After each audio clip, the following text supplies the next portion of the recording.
2026년 1월 27일 오늘 화요일 대한공화국 디지털 실력을 기술하겠습니다. 오늘은 세계사 제2강을 하겠습니다. 지난번에 1강에서 선사시대, 석기시대에 대해서 말씀을 드렸고요. 오늘은 이제 제2강 세계 4대 문명에 대해서 말씀하겠습니다. 세계 4대 문명은 이제 특징이 청동기로, 도구는 청동기고, 그 다음에 이제 문자가 출현하고 또 왕조가 출현했다, 이렇게 이해하시면 되겠어요.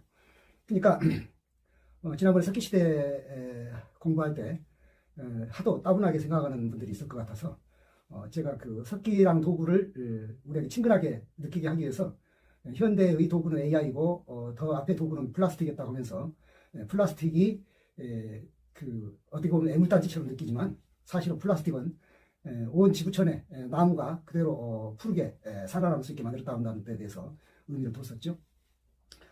청동기 시대도 우리가 지금 생각하는 세계 4대 문명을 까마득한 옛날로 거의 전설 같은 이야기로 생각하시는데 그것이 아니고 지금은 뭐 기독교인이 아니라도 성경에 대해서 다 상식을 갖고 계시는데 우리가 그 구약 성경이라고 그러죠. 구약 성경은 그 청동기 시대의 이 산물이다, 이렇게 아시면 돼요. 그래서 실제로 그 구약 성경 안에는 이제 메소포타미아 문명하고 이집트 문명이 그 들어있고요. 그 다음에 이제 우리나라로 말하면 고조선 시대가 청동기 시대인데, 고조선 후기는 물론 철기 시대인데 고조선이라고 할 때 우리가 대부분은 청동기 시대였습니다. 그렇게 하고, 그리고 이제 우리가 중국에서 우리 중국 문명, 황하 문명 할 때 그것도 역시 청동기 시대 그 문명이다, 이렇게 아시라고. 그 다음에 이제 인더스 강역에 있는 인도 문명, 그것도 청동기 문명이었다, 이렇게 아시면 되겠습니다. 그리고 이제 청동기 문명 아까 말한 대로 특징이 이제 문자들이 있었다는 것이었죠. 그 이집트에는 상형 문자가 있었고, 그 다음에 메소포타미아 문명에는 쐐기 문자, 설형 문자라고 그러죠. 그리고 이제 인더스 문명에는 이제 그 도장 문자예요. 그 청동 도장, 그런 거를 만들어가지고 이제 그러니까 문자를 이제 도장으로 찍는 그런 것이 있었고, 그리고 이제 중국에는 이제 각골 문자, 각골 문자라는 것이, 그러니까 중국은 이제 그 황하 문명은 왕조와 하나라, 상나라, 주나라 이렇게 있잖아요, 고대. 하상주. 그러니까 뭐 여순 임금하고 나서 여임금, 순임금 시대 다음에 이제 하나라라는 왕조가 있었고, 그 다음에 이제 하나라가 그 마지막 거랑이라고 하는 폭군이 마리하고 말아먹고 나라를 망해먹고, 그 다음에 이제 그 상나라는 다른 말로 은나라라고 그러는데, 그 상나라라고 불러주는 게 더 맞습니다. 은나라는 그 은어라고 하는 상나라 수도를 지명으로 해서 부르는 말이기 때문에 뭐 은나라라고 불러도 틀린 말 아닌데 상나라라고 부르는 게 맞겠고, 은나라라고 부르면 어떤 느낌이냐면은 북한을 평양 정권이라고 부르는 것 같은 느낌. 그러니까 수도가 평양이잖아요. 그런 느낌이에요. 그러니까는 이제 은나라라고 불러도 틀리진 않지만 상나라라고 불렀으면 좋겠고, 그 상나라도 마지막에는 이제 그 이 주왕하고 그 달기라고 하는 그 후궁과 같이 나라를 말아먹었고, 그리고 이제 주나라가 들어섰죠. 주나라는 이제 우리가 너무나 유명한 그 나중에 춘추 전국 시대로 이어지는 그런 나라이기 때문에, 주나라는 또 공자가 하도 주나라를 높였기 때문에 그 봉건 국가로서 아마 중국의 그 정치 사상에서 가장 중요하게 생각할 덕이라고 그러는데, 그런 걸로 말해서 이제 주나라 봉건 국가가 굉장히 그 덕으로서 했다, 뭐 이런 말을 많이 하죠. 그건 뭐 뒤에 이야기하기라고.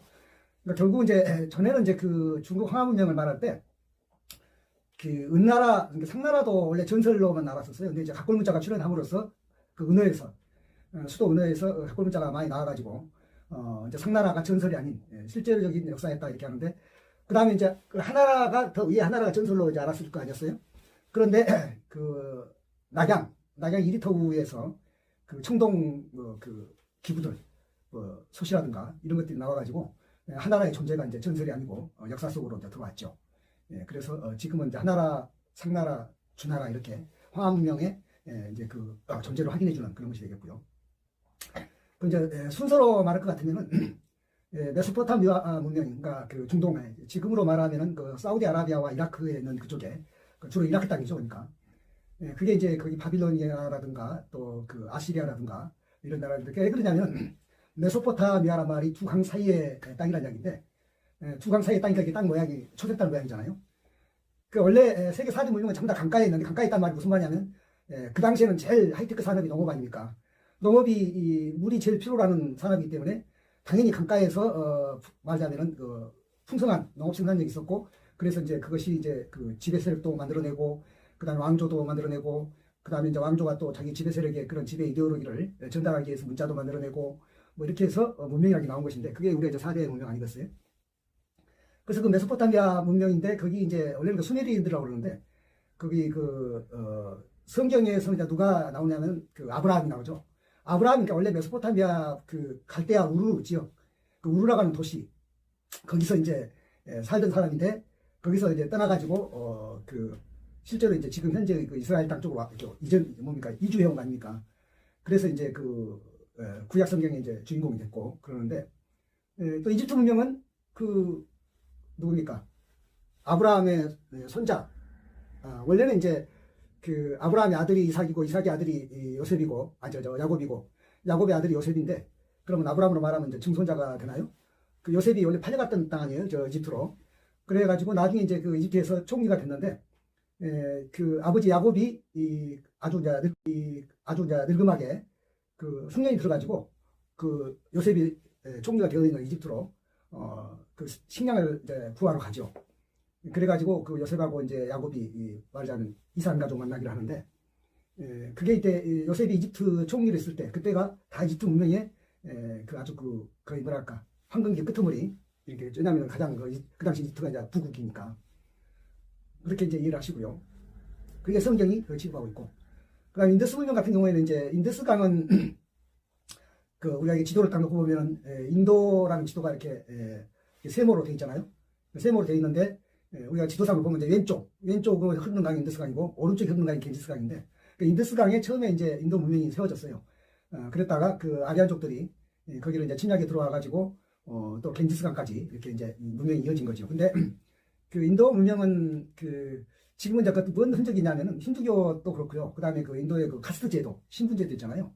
그게 지금도 남아있다고 하는 데 대해서는 우리가 놀랄 정도인데 그 신분 제도가 있다는 것은 인도 원주민이 아닌 이주민들이 먼저 이민족이 쳐들어와가지고 인도 원주민들을 그 낮은 신분으로 이렇게 부리고 피정복민으로 이렇게 부리면서 신분제를 하면서 브라만교라고 하는 그 종교를 이데올로기로 지배 이데올로기. 그러니까 원래 종교는 지배 이데올로기였어요. 왜냐하면은 그걸 지배하려면은 우선 지배자는 신의 아들이어야 되니까 신 또는 신의 아들이어야 되죠.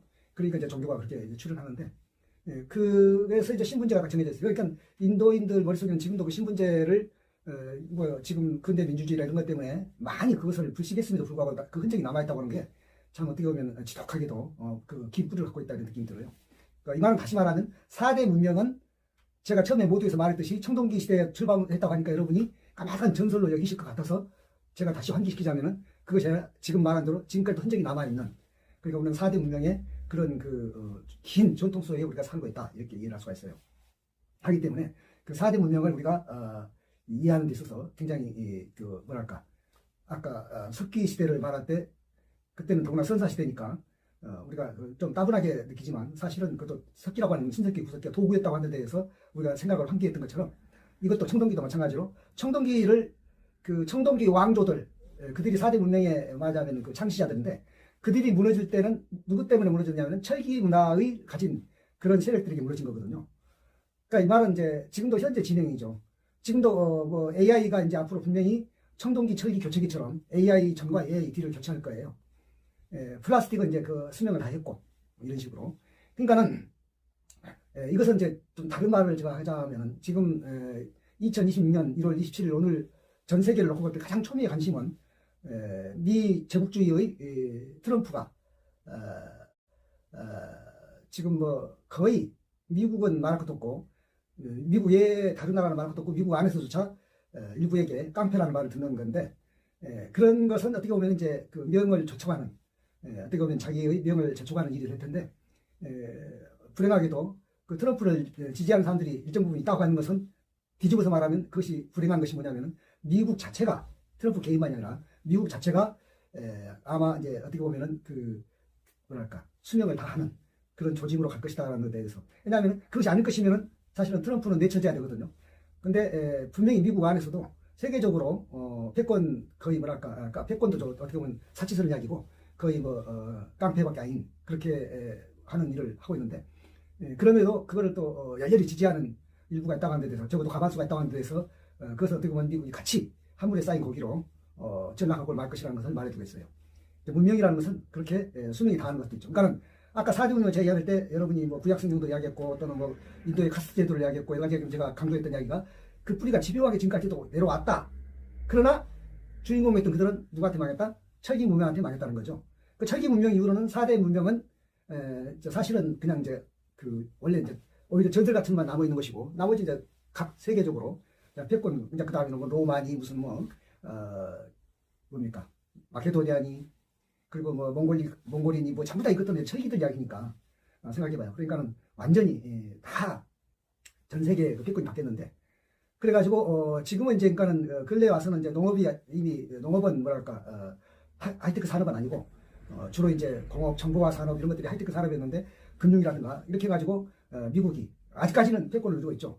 기초 통화에서 금융 패권 여러 가지 누리고 있는데 그러나 너무 힘자랑이 심한 나머지 왜냐하면 또 더불어 이렇게 세계 평화를 유지해야 되는데 그런 것을 반하는 때 그 세계는 또 다른 방법으로 서로 연대하기 때문에 결국은 어떻게 보면 자기의 명을 전청하는 것인데 그래서 패권이 끝나는데 4대 문명도 교훈을 주고 있다 이런 말씀을 드리겠어요.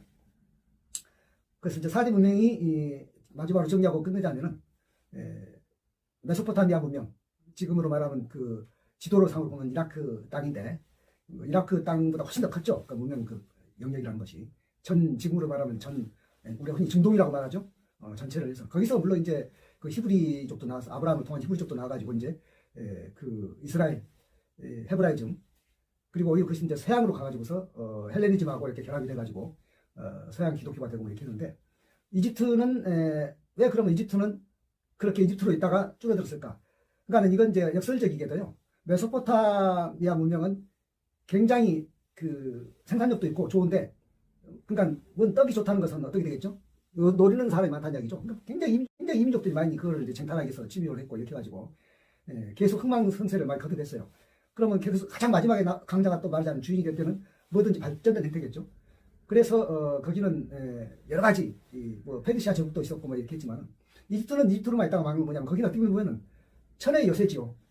바다나 이런 걸로 다 이렇게 사막으로 막혀져 있어가지고 외침은 별로 받지 않았고 그래서 어떻게 보면은 더 나태해지고 더 안이했고 그래서 자기들 나름대로 피라미드 같은 그런 지금도 우리가 불가사의한 그 유적이라고 할 정도로 그렇게 피라미드 스핑크스 이런 것도 다 만들어 놓고 그러니까 딱 그것만 봐도 지금 입이 벌어지죠. 얼마나 거대한 문화인지를 알았대.